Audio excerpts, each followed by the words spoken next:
Hi everyone, my name's Mike and welcome to the video, and also welcome to a rather chilly November day. Today we're going to be looking at our first two-stroke. So this is a bike, a proper classic bike from 1980. It's one of Richard's and it's an TS250 Supa 5. Very surprising bike and very enjoyable bike. MZs have a reputation for being a bit utilitarian and you know, kind of a bit of a commuter bike, but as we found out, and as you'll see in this video, there's a lot more to them than that, and they are actually really good quality bike and fantastic fun to ride. So yeah, that's the video, which you'll see a lot more of in a bit, but we're going to continue riding through winter.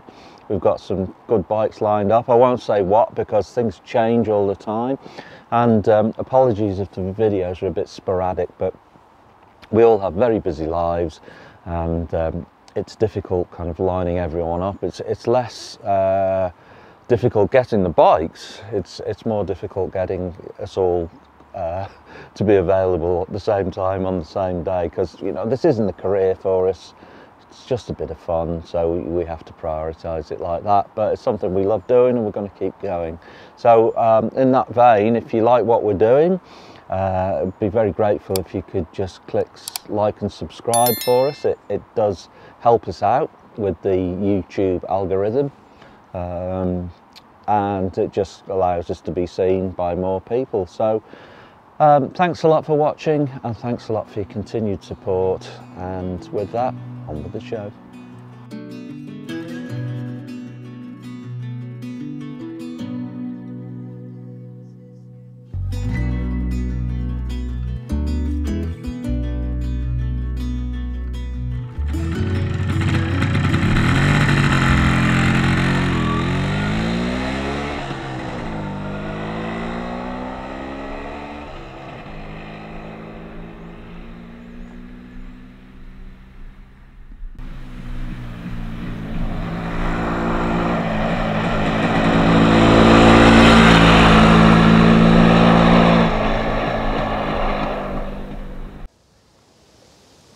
So, after a little break, here we are back again with the Lemon Drizzle gang. As Mike says, sometimes life gets in the way, so apologies, there's been a little bit of a hiatus since the last video. Anyway, today we're going to feature my 1980 MZ Supa 5. It's called Supa 5, as you probably guessed, because it was the first MZ with a 5-speed gearbox. So they really were challenging the Japanese, ha ha. Apart from the 5-speed gearbox, it's all pretty rudimentary technology. So apart from being a 5-speed, it's all basic technology. It's a single cylinder 2-stroke. You have to mix the 2-stroke oil into it yourself. There's no pump or anything like that the Japanese were using at the time.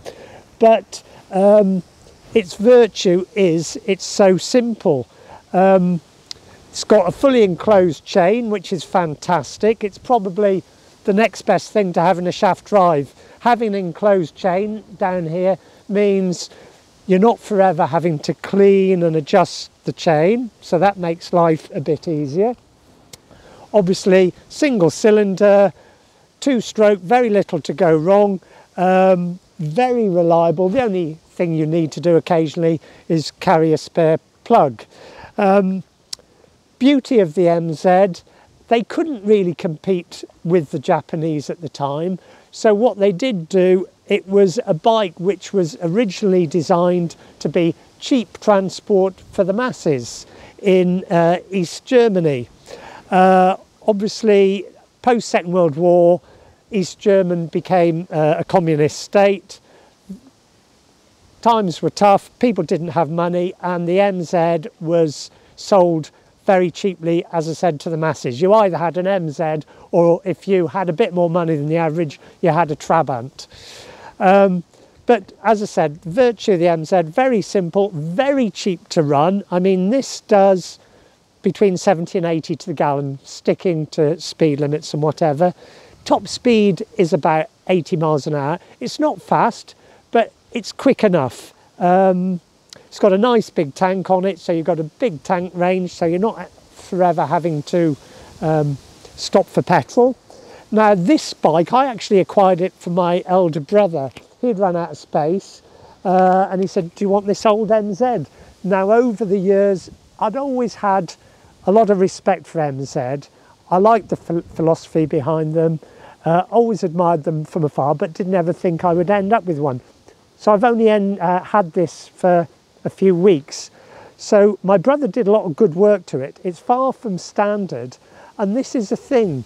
MZs have got a bit of a cult following, but because they're so cheap, they sort of attract a certain type of owner. And those owners are people who really appreciate the fact that they're cheap, they're reliable, and you can run them on a shoestring. So actually, in a way, they're sort of perfect bikes for these financially straitened times. So as I said, this is far from standard. Originally, this would have just had 6-volt electrics. My brother upgraded this to 12 volts. He's also put an electronic ignition on it. So generally speaking, although I've only done a few hundred miles on it so far so good. It's going well. There's a few little niggles I've had to sort out. I gave it a quick clean and polish, ready for the video, so I hope it looks all right. Nice little touches that MZ came up with. These indicators have this thin seam on the top of the lens, and that's so you can see them flashing without having an idiot light, so you can see them easily as they're flashing on and off. Although, as I said, you think, oh, it's a bit of a fag having to mix 2-stroke into your petrol, the fuel cap doubles up as a measure for putting your 2-stroke oil in. So you pour your 2-stroke in there, that's enough for 1 gallon. So every gallon, you tip that in there. So that's nice. Very nice polished alloy fuel cap, by the way, which tells you all about MZ. So not only is it a lovely polished alloy fuel cap, it tells you about MZ as you're riding along, and you can measure it 2-stroke oil in it. One of the other things I like about it, a nice little neat engineering touch, is this rear spindle mounted side stand. And again, nice engineering philosophy. It's a side stand, but it also doubles up as a rear wheel spacer. Funnily enough, I had to take the rear wheel out yesterday to do some work on the drum brake, and it's so nicely designed. I took the wheel out, cleaned up the brakes, put it all back, and did it all in half an hour. So really nicely designed, built with home maintenance in mind. If I was going to criticise, I would say that the front drum isn't great. It's all built with the brake arms built into the drum, so they're not really that long. You don't really get a huge amount of leverage, so you've got to get used to anticipating and squeezing the brake lever hard. Apart from that, this has got a rev counter, again first model with a rev counter.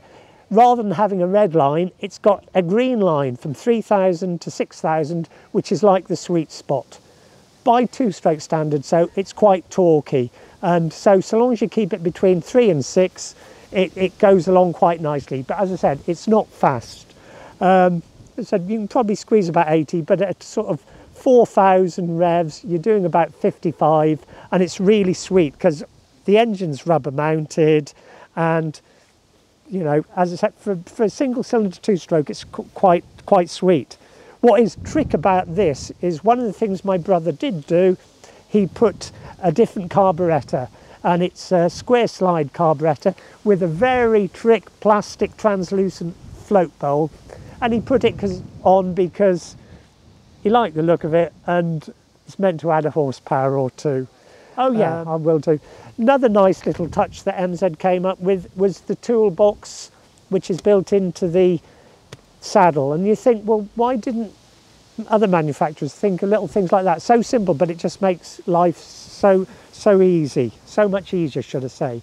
I also acquired, again from my very generous elder brother, a little 150 MZ. It was originally a 125, but we bought it out to a 150, put a bigger carb on it, and we converted it into a trail bike. So I'll try and get some images of that, and then Mike can include that in the video. And if you all want to see more, maybe we can take a bit of footage of that as well.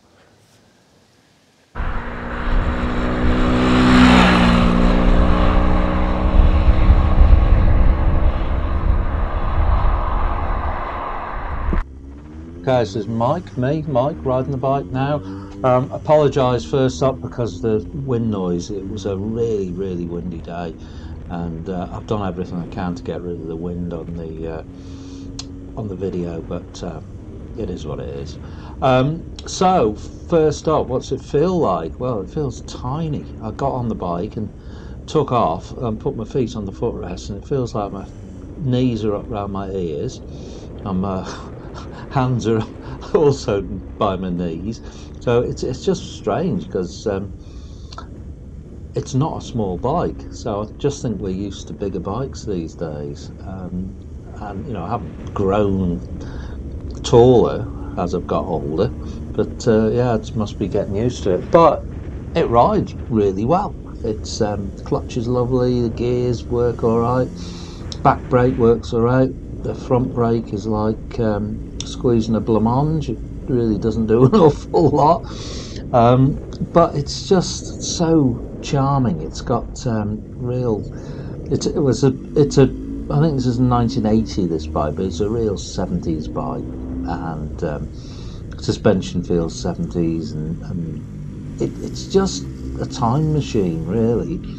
I was really, when I got back, Dave said to me, "You've got a smile on your face like someone who's gone back in time," and absolutely have. Where we are now is in a little town called Overton, which is in between Wales and England. But yeah, the bike is great, and it actually got quite a bit of go to it. As you'll see in a minute, I'm just coming up behind a BMW, and I actually do overtake the BMW, which is quite remarkable. But I would say it's probably about as quick as if you watch the video we did on the Himalaya. So it's got quite a bit of pickup. It's probably about as quick as the Scram and the Himalayan, probably a little bit better accelerating. And it handles well.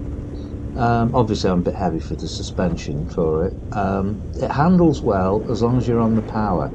If you're off the power or going a bit slow, it's a little bit flighty, and whether that big black knob on the handlebars, the steering damper, would make a difference, I'm not sure, but it certainly handled all right. But the overriding thing is the fact that it's a two-stroke. Just listen to it, you know.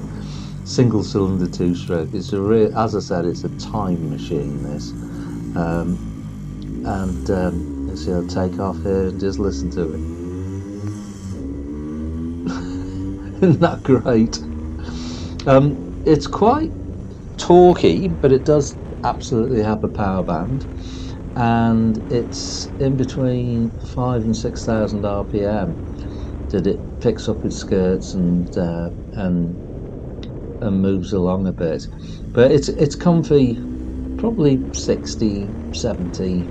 I think I saw 75 mile an hour out of it, but you know, it's not a quick bike. It wasn't a quick bike in its day. It wouldn't hold a candle to an RD250 or a Kawasaki KH250 or whatever, but it's just really lovely. It threw me straight back to 1977 when I was 17, and riding 250s, and it's a great experience. Guys of our age, you know, if you can get a go on something like this, then it's well worth it. It's just a hoot, really. And yeah, you wouldn't go touring on something like this, but you can do.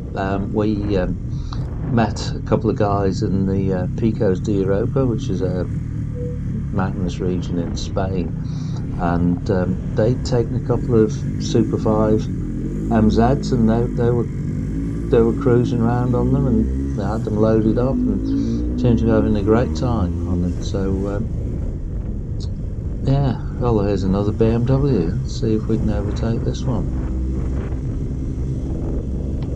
So you can see my knees. If you look down in the picture, you'll occasionally see my knees, and you can see how high they are.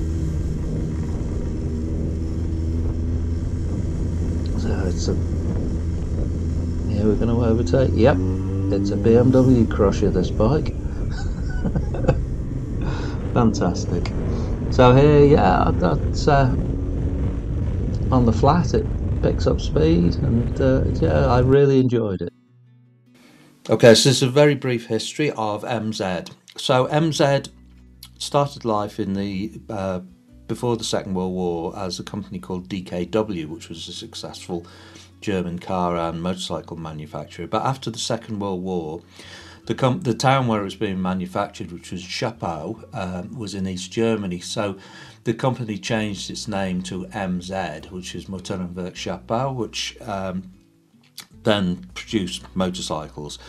As part of the DKW range, there was a very successful two-stroke 125 machine, and as part of war reparations, the West took the tooling and design of that bike and handed it over to some Western manufacturers, most notably BSA, who took the design of the 125, the RT 125, moved the gear change over to the other side, and that became the BSA Bantam, which was a massive success for BSA.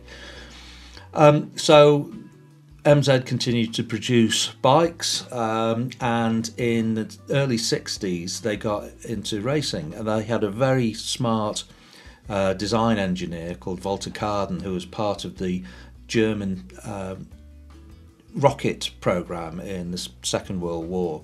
And what he did was he applied his engineering skills to the two-stroke. And basically what he did was he developed a system that the two-stroke uses a pulse. So the pulse starts at the carburetor, goes through the crankcase, through the combustion chamber, and then out of the exhaust pipe. But he designed it in such a way and invented the thing called the expansion chamber. And what that did was it turned it into like a very efficient pulse that went through the engine. So a single pulse, every stroke was not just an ignition, it was a pulse that went through. So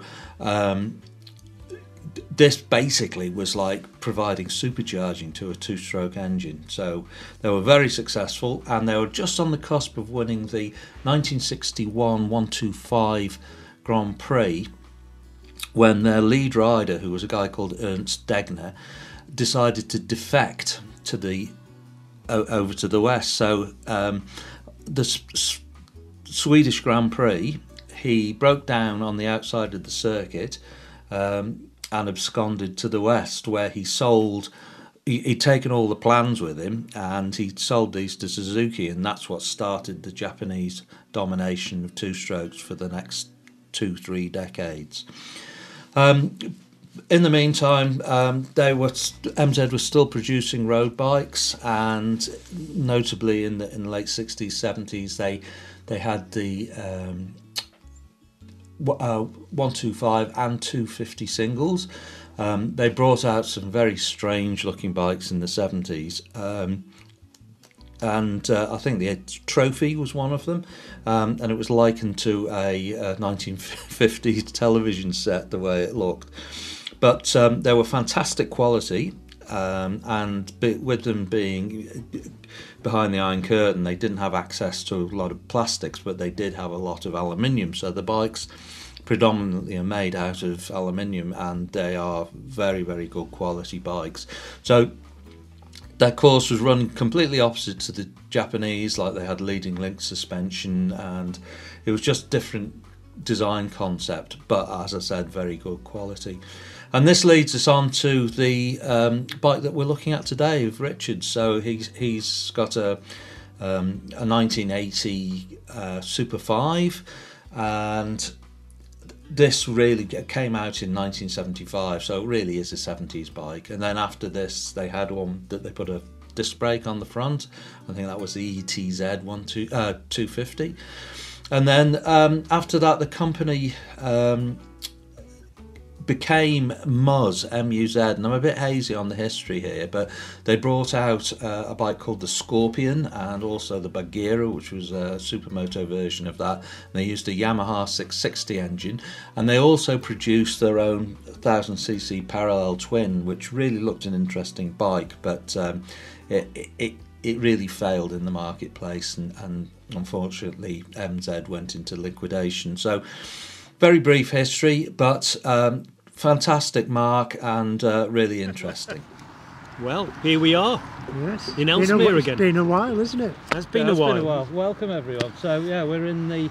Oh, is it England, Ellesmere, or Wales? Yes, Yeah, yes, So England. it's right on the border. It's near the border, yeah. I live in Wales. We've these gone are all- over the border today into Overton. You go over the Oh, border. that's right. So the border's just up the road. So About a mile away. yeah, we're kind of halfway between where we all live. So yes. So we're out today on Richard's MZ 250 Supa 5. Yes. Yes. 5 is very important. Yeah. 5 mile an hour. 5 Well, brake horsepower. Come on, Mike. 5 miles to the 5 goes at the 55. brake. 5 On the attempts to find the indicator, gear lever. 5 goes on the indicator. All And right, then you yeah, realise you've got the wrong touche, side. touche. Yeah, I messed up the indicator and almost got squashed by the BMW. So, Rich, you gave us a bit of an overview, but Yeah. you missed out some vital statistics. Oh, vital statistics. You know Oh, me, I hang on, like to give- hang on. I'm very... Meet Andy, the latest member of the Lemon Drizzle gang. I'd forgotten you because he... Andy's we haven't helped seen us him out, before. but Andy He has did help helped us but he out hasn't featured in a... Yes. doing so- that I've been pre-Ukraine show. around for a while. Yeah. And Andy is also to blame for bequeathing, in so many words, Muttley. Muttley My- to you. Yeah, so the Your bike, ugly Muttley. the bike we use as the camera bike The Multistrada. Sometimes. used to be Andy's bike, so we've all got a lot of history. So Richard, sorry for being so rude to interrupt you. No, it's all right. It's all right. Yeah, we've had a very pleasant afternoon, haven't we? Testing the Yeah. MZ Supa 5. As I said earlier, it's a bike that I've acquired due to the generosity of my older brother, who gifted it to me just a few weeks ago. So it's not 100%. There's still a few tiny little gremlins which I'm still working through. But generally speaking, we've all enjoyed it, and it's gone Right, well, isn't it? lovely. The only thing I found, apart from the brakes, which are brakes, is a little bit of carburation, and I Yes. think it's kind of Yes. on and It off the hunts a throttle. bit It hunts off on the off- On a closed throttle. But it's we're getting there. wonderful, and it sounds ridiculous, but I used to ride RD350 LCs that were tuned, and it actually reminds me of that kind of bit of a hole, and then you wind it on and it gets Far low revs. I mean, it's got the green line from 3 to 6,000, Yeah. but I think you said, Mike, earlier that it's actually 5,000 to 6,000. 6,000, yeah. But no, it's all right. I mean, it's not tuned for speed like an LC or whatever. It was tuned by MZ as a sort of utilitarian workhorse, and it's at its happiest at about sort of 60 in top gear. It's beautiful, and rubber mounted engine, really smooth. You just purr along, all's well with the Yeah. world. Apart from the blue smoke behind you for the first Yeah, couple of miles. Yeah, absolutely, absolutely. But it does clear up after a while. Yeah. I mean, Andy was like, we were trying to get you calling you in to the lay-by, and he kept coming past. Well, to be fair, one time it's because the brakes weren't Yeah. going to stop you. But the rest of the time you were just like pinned, like slid back on the seat with a big grin on your face. Shit-eating grin on Yes. your face. Yeah, Yeah. absolutely. It is. It's jolly, isn't it? It's a fun bike. jolly It's a bike. fun bike. But at the same time, because over in the UK here, they have a race series of MZ. Yeah, been going for donkey's years. And I can see why, because once you've got it on the power, it's got, power, but I'd imagine with the tuning on it, Just you a lot could get higher in the more, rev range. yeah, more power. and the handling's quite good. Yeah. It was a bit flighty, but it's only flighty off the throttle. Yes. If you've got the throttle on, Yes. Just keep it pinned. Yeah. Keep it pinned. and it's not a Panigale. You know, No, it is a 1970s MZ, Yeah. but it's I mean, it's 21 horsepower at 6,000. So as I said, not a high stator tune. 3 to 6,000, it's lovely. It's similar, as we were saying earlier, to that Himalayan we tested. Similar horsepower. That I think the Himalayan they quote 24. That's 21. Probably both about 80 mile an hour top speed, but cruise all day at 60 or 70. It's a lot really lighter nice. than the Himalayan, isn't it? Yeah, it's only 122 It kilos. probably gets up there a bit quicker. I think it's livelier than the Yes. Himalayan. Yeah, it's only 122 Probably kilos. not as economical. Well, when you're keeping to speed limits, I mean, I've been getting over 70 to the gallon, and it's Bet you won't get that today with us no, on we've it. all been pinning it. Mike sat on it, and the first thing he did after we'd started it for him, actually, I have to confess, was he was back in the paddock, wasn't he? He was back in the paddock. He was back at Alton Park He was. in 1980, Yeah, he was. when that bike would have been brand new, of course. Then, Yeah. back in Oh, so it's a 1980. 1980 bike, So is it's it? a 1980. Wow, it's a Yeah. modern one. So as I said, MZ Super 5, they only made them for about 4 or 5 years, from about 76 to about 81. And then actually the ETZs came out and they actually put a Brembo disc on the front. It was a sort of Brembo copy, wasn't The it? ETZ is the one with the weird Yeah, Yeah. sort of humpback hump. tank, Yeah. I don't like them as much as the Super 5. You compare that. I used to have a CZ as a kid. It was Oh, our dad's yeah, 175, and they are crude. That isn't crude. No, it's not. Quality on that is fantastic, isn't it? Really? Yeah, all the alloy's nice. It's nicely Yeah. put together. And the engine power band, I mean, you alluded to it. It's torquey for a two-stroke. It's actually pretty torquey by any standards for a 250. Yeah. You know, for a 250. You know, it's probably. We had a Super Dream. Dad owned, Yeah. and you know, it's not that different to the performance of a Super Dream. It doesn't rev like a Yeah. Super Dream, but it's as torquey as well. I had an XL250, and that's quicker than an XL250. Yeah, probably. Yeah. They wouldn't do 80 or so. The one bit of the styling I don't like on that, and I do. It's idiosyncratic. It's a bit eccentric, the styling, Yeah. but I like it because of that. I don't like the long exhaust Well, pipe, but it's part of it, isn't it? It comes Yeah. in. Yeah. And obviously it was design led. It works. Yeah. Yeah, because it gives the back Well, pressure, it gives yeah. the mid-range torque. Yeah. I mean, the whole thing just cocks a snoot at Western sort of styling, Yeah. doesn't it? Yeah, It's- and I like it because it's quirky. Yeah. Yeah. Yeah. Because it does do Yeah. that. So, on to the riding experience. What did you think, Andy? I was actually quite impressed because it's been over 30 years since I've actually ridden anything that small. And a So- two-stroke, probably. And a two-stroke, yeah. Yeah. I mean, in the 80s I rode a few two-strokes like the 350 RD, but you know, you can't really remember it. And of course, having those big sort of twins now, but it was I couldn't stop grinning from start to finish. Although I got on it, and obviously peg position and stuff, it's a bit cramped for me. I got on it and I thought, what on earth? Because my elbows, what are these called? Knees in your are ear up holes, by your yeah. ear, yeah. But I found a position which was slide back, stretch forward. Okay, you know, hunting for the gear lever was a little bit strict, but actually, I actually loved it. I thought, You looked like you were loving it. That yeah, was the I thing. don't think it's not one of those that you're going to go touring on. Although But if you people want, did. Well, we yeah, met a actually, couple. they We did. met Yeah, a up father in the and son, Picos. didn't we? In the Picos, Yeah. and I saw them out in the rain, out in the middle of nowhere in the Picos. 2 MZ Super 5s, father and Yeah. son. I could see that they would do well. I Yeah. mean, you've got that enclosed chain, Yeah. less maintenance, Yeah. everything. It's simple. Yeah, It's, And get- it's fine. It's getting to this, you know, we alluded to it in previous videos. If you're all on the same bike, and Doesn't matter what you're on. and I was thinking when I was riding yours, Rich, you know, if a couple of us were on Himalayas, it'd be a hoot. Yeah. trouble is we'd end up going. We would. Or you and I would. Yeah, Richard would be like 50 to the gallon. Yeah. But I mean, going back to doing long distances on those, I mean, my brother, when he gave me the bike, said, "Look, this is what these bikes are capable of." And there was this story about somebody who did 48,000 touring all the way from Alaska down to South America, all the way around Europe, and back to the UK. Took him about 7 or 8 months, but there were days when he was doing 600 miles. And you know what? At the end of it, 48,000, he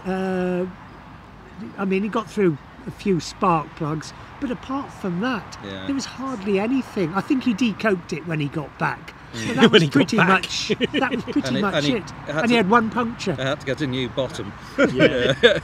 48,000 That's miles. You know, That's amazing. isn't it? Yeah. And Yeah, you know, no, you were just talking about the racing series.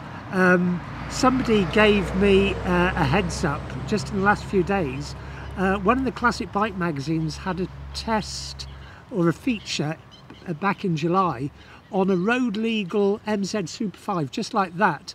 Road legal, and he uses it for sprinting, and he's tuned it up, and it was timed at Elvington sprint at 125 miles an hour, which is quicker probably than as quick as a tuned Proddy Racing 350 LC. Yeah.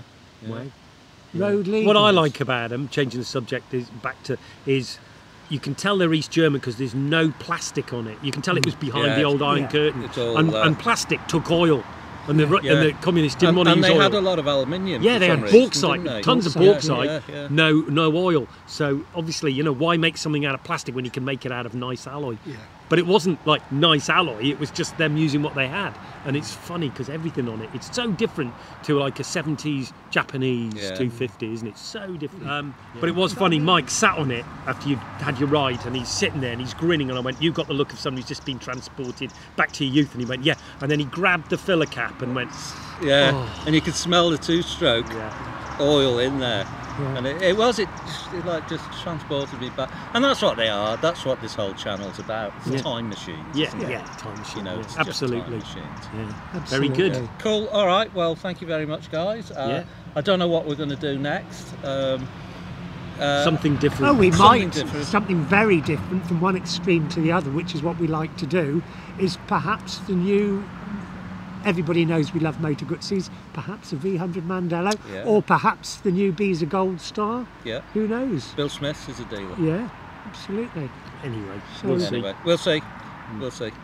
Thank you for watching. Thank you very much. Yeah. Cheers, See you everyone. now.